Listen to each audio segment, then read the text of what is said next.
Pistol's all clear. Hey guys, Chevy Hood with Hood's Handgun Training. Got another range video for you today. Hopefully I'm going to give you something that could be useful instead of just planking around. I'm going to give you a little bit of information. Today I want to cover how to properly grip a pistol, a semi-automatic, and a revolver. And listen, this isn't something just for beginners. I know a lot of guys have been shooting for years and they don't know how to properly grip this stuff. And if you know how to grip these handguns the right way, it's going to increase your ability as a shooter. You're going to shoot a lot better. It's going to help you manage recoil, and there's a lot of benefits. So let's jump right into it and see if I can show you something here. All right, guys. First thing we're going to go over is a semi-automatic pistol. This is a blue gun of a Glock Model 19, 9mm. It's just made of plastic. We use these for training. So what I'm going to do is I'm going to show you guys how to get a good grip on it with one hand. So what you're going to do with your dominant hand, left or right-handed, it's the same, okay? So if you're left-handed, it's left hand first, right-handed, right hand first. I'm going to show you what to do. So I'm right-handed. So what I'm going to do is I want to put my right hand on the handle, obviously, and you want to try to get the webbing of your hand right here as high up on the back strap as possible. So this is the back strap of the grip. This is the front strap. You want to try to get the webbing of your hand as high up on the back strap as possible. So I'm going to get that hand up in there as high up as I can, and I'm going to get a good firm grip. All right. Now I don't teach people the push-pull, that old method. You just want a good firm grip on the pistol. I try not to make it too confusing. So that's basically it. My 3 fingers underneath are as high up on the trigger guard as I can get them. Okay. So I have them as high up on the trigger guard as they can go. And the webbing in my hand is as high up on the back strap as I can get it. My trigger finger is alongside the frame until I'm ready to fire. All right, you don't want your trigger in here. Keep your trigger finger out of there. Keep it out of there till you're ready to fire. So keep it up here on the frame. It's going to prevent any negligent discharges. So we got a good one-handed grip. Can I fire a pistol from here? Of course. You guys look. I got a decent grip on it now. You guys look at the other side. What's my thumb doing? Really nothing. I don't really do anything with my thumb. I use that to rest on my other hand. So you can rest it down here if you're going to shoot one-handed, but I'm so used to keeping that thumb up, that's just where I keep it now, because I use it to rest on my left hand. So what do you do with your non-dominant hand? Gripping it with one hand's easy enough, right? So gripping it with one hand's pretty easy. What do you do with your non-dominant hand? That's the thing that messes everybody up, and it's really simple. All right. So hopefully this video and the people that's taken my CCW class or anybody's CCW class or any training, I've had people that came through and they did really well and they showed a proper grip. 6 months later, they couldn't remember what I taught them. So, and that's okay. Hopefully this video, they can look at the video like, oh yeah, that's how I get the proper grip. So what do we do with our non-dominant hand? Hopefully I have this in frame. I don't have to shoot this over again. What you're going to do is take your non-dominant hand. You are going to slightly cant, thumbs forward. All right. So my thumb is forward and is going to lay alongside the frame, not on the slide, on the frame. And I'm going to lay my right thumb on top. Now, look at the gap here between my right hand and my left palm here.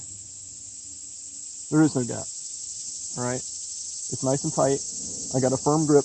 The purpose is you want as much of your palm on your non-dominant hand to cover up that handle on this side as possible. So what I want to do is I want my palm to cover up all this. I want as much real estate on this pistol as I can get. So I'm going to lay this hand on it, lay it down, this thumb rests on top. My 4 fingers underneath, they're just on top of the other fingers, as high up on the trigger guard as I can get it. Now I know some guys like to put a finger up here on the trigger guard. You know, hey, if that's what you like, keep doing it. I don't do that. Now there's professional shooters. As far as the shoot competition, I've seen guys do both. So it's whatever you want to do. All right, but I prefer underneath. So I'm going to have this hand laying up here, 4 fingers underneath, thumb on the frame, and then you press that handgun out. Okay, so right now we got a good proper grip. Let me try to step back here and frame a little bit more. So once you have a good grip, another thing you want to do is you want to press your arms out as far as you can get them. All right, why? It's going to help you control recoil. It's recoil management. Yeah, when this firearm goes off, you know, this thing is on an axis. So when this slide comes back, if you're holding this pistol all the way down here, it works like a simple lever, all right? Every time that pistol fires, that thing is going to rock back really hard. Ideally, if you could hold that pistol and shoot it like this and have the barrel perfectly in line with your arm, like this here, it would, you know, the recoil would be straight back into your arm. It would be awesome. But they're not designed that way, and we can't shoot them like that. So what you want to do is try to get that hand up as high up on the back strap as possible. It's going to help you absorb that recoil more. The same as when you're getting a proper grip with your non-dominant hand. You want it to lay right here on the frame. It's going to help you absorb that recoil more. So if you watch what I'm doing, I have both arms locked. Now I know some people are built different. Some people have physical handicaps. That's fine. You just do what you can. You can still shoot this handgun accurately with a one-handed grip with your arm bent, but it's also going to help you shoot a little more reliable.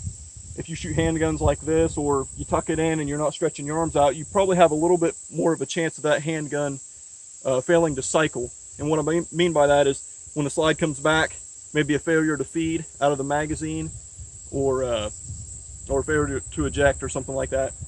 So again, you want to get a good grip on it, press the arm straight out, all right, get a good stance, and now we're ready to fire. So once you do that, oh, another thing too I didn't mention, bring the sights up to your eyes. Try not to, try not to do this too much, all right? Can you still shoot accurate like that? Sure, but you're gonna get tired. You're cramping up, you're pushing your neck down, and you're gonna get tremors.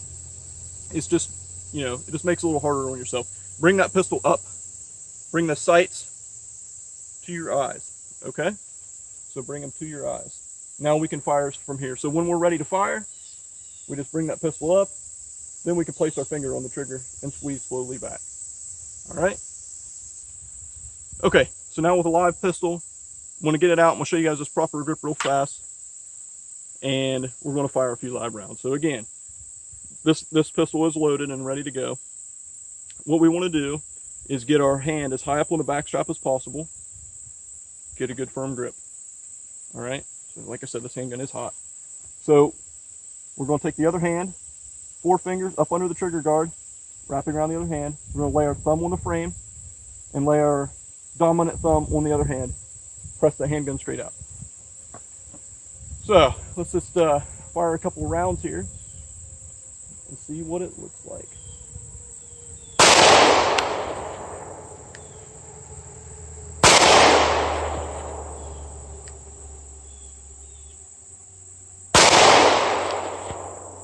All right, so really there shouldn't have been that much muzzle rise when I was firing there.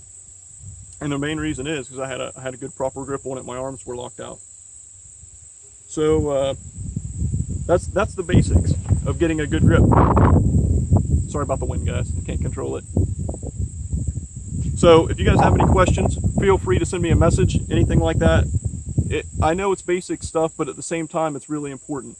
Seen a lot of guys that were good shots that could have really enhanced themselves if they just would have got this right. All right, so let's move on to the next one and see what we can do with a revolver. I'll show you guys the proper way to do that. Okay, let's move on to revolver now. I have another blue gun here for you. This is a Smith & Wesson 38 blue gun, little snub nose gun. So I'm going to show you guys how to get a proper grip on this. Similar to a semi-auto, but different. So let's talk about the differences here. First off, we're going to go ahead and get a good grip on it. Again, you do want the webbing of your hand as high up on the back strap of this pistol as you can get it, all right, without getting up in here into the hammer. So I want to try to get a good high grip. See, the webbing of my hand is up here on the back strap. Again, this is the back strap, this is the front strap, and this is the grip. I know sometimes I call it handle. This is the grip, all right? So webbing a hand as high up on the back strap as you can get it, and then we'll step around here, and then you can see I'm going to take these 3 fingers, wrap around the handle, and I want them as high up as I can get, and I want them up at touching the trigger guard here. All right. Now here's something I do want to touch on. This is a smaller size handgun. What do you do when you have a really small handgun like an LCP or one of those micro guns? What do you do with your fingers that don't go on the handle? So here's what I do. If I could only get two fingers on here, what I typically do is wrap my pinky finger underneath and then you know, I just kind of grip the bottom of the handle with it the best I can. So, but my hands aren't very big, so I can just barely get a little bit of my pinky on this here. So that's what I typically do. So for my grip, again, I'm keeping my finger off the trigger, keeping my finger up here on the frame, keeping it off the trigger, and then I'm just going to rest this thumb here on the handle. All right, so I actually do rest this one down with a revolver. Now that's a good grip. You can do that with your left hand also. So I'm left-handed. It's going to look like the same thing, just other side. All right. Now, what am I going to do with my non-dominant hand with my blue gun here? What I want to do is I want to take my 4 fingers, push them up underneath of the trigger guard the best I can, and then rest this thumb down here on my on top of the thumb of my dominant hand. All right. Can you guys see that? So that's what I want. All right. Now, that being said, there is another style. I have seen some really good shooters rest their thumb down here. And when I say really good shooters, the first person that comes to mind is Julia Glob. She's a professional shooter for Smith & Wesson, and she's awesome. I've seen her do that. She'll do a thumbs forward, and that's fine. But listen, you need to be very careful. There's a cylinder gap right here between the barrel and the cylinder. When you fire, a lot of hot gases and stuff expand out of there, and if you have your thumb resting up here by that cylinder gap, it's going to burn the crap out of you and hurt you. And if you're shooting a really big handgun, like a 500 Magnum, it's probably going to blow your thumb apart. So if you want to be safe, and you can still shoot just as well, take this non-dominant thumb and rest it on top of your other thumb. All right. So why is this important? Why can't you go like this? Well, you can, but what if we want to shoot this gun single action? And by single action, I mean this is a double action revolver. Every time I pull the trigger, it controls the hammer. All right, it pulls the hammer back and releases it. If I want to shoot the single action, I want to cock this hammer back. Look what happens if I try to use my dominant thumb to do that. When I turn my thumb out, look at my grip. When I cock that back, let me grab a real handgun here and show you. All right, this handgun is empty, but I'm out here by myself, so it doesn't really matter right now. So we got a good grip on it. If I want to shoot this and I want to shoot the single action, look at my grip. All right, I'm not exaggerating either. I mean, let's try to keep a great grip on it and cock it back. I mean, that's about the best I can do without lifting my hand off from it. You know, so why is that important? You're losing control of the handgun when you do that. If we have a good proper grip, all right, and we're up here and I want to shoot a single action, I can reach my non-dominant hand, my thumb up here, and still keep a good grip on the pistol with my dominant hand, cock that handgun back, and then I can fire it. All right. But if I want to, I mean, most of the time you're going to be shooting double action anyway, but if you want to do that, it's there. The option's there. All right. So, it's not too hard. Again, you just want to be aware of your thumb. Don't get it up there past the cylinder. That's the big part. You don't want the cylinder to bite you. All right. So let's fire a couple rounds, see what it looks like. Okay. So we're going to fire a couple shots here with the 38 Special. This is a Smith & Wesson SP101. This one's chambered in 38 Special. This is not a 357 Magnum. So we are loaded up here, and let's see what we can do. Get a good proper grip on it. Fire a couple shots.